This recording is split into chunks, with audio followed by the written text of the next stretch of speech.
An American oil tanker, the SS Northern Star, commanded by Captain Steve Jarvis, is sunk in the North Atlantic Ocean by a German U-boat.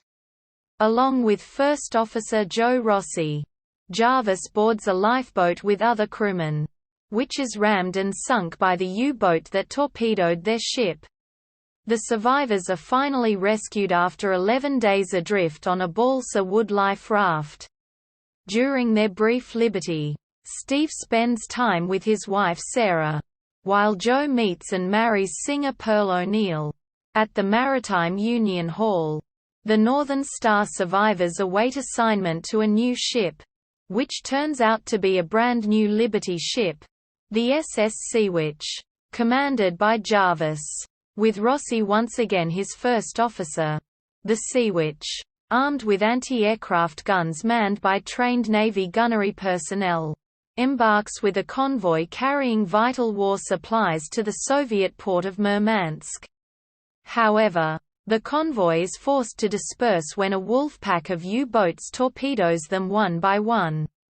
The Seawitch, now on her own, takes successful evasive action, hiding out at the edge of the Arctic icepack to evade a U-boat hunting her.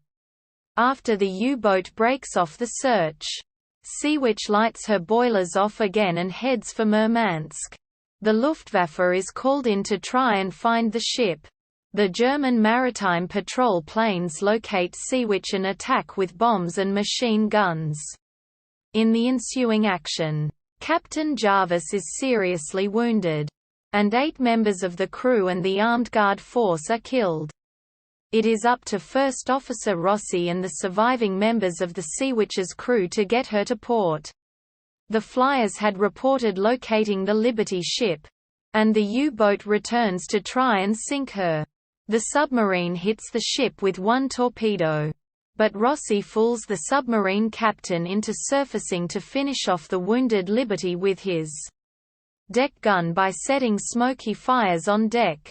The Seawitch, listing and damaged, maneuvers and rams the U-boat, sinking it with all hands. Fires out but still hold. The damaged Liberty continues to Murmansk, wondering if they can make it, which they do, thanks to a squadron of Russian fighters escorting them in.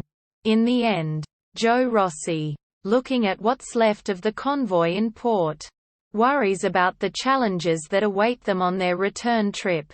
The movie ends with an excerpt from a speech by President Franklin Delano Roosevelt, paying tribute to the courage and valor of America's merchant mariners and the important contribution they are making to the war effort.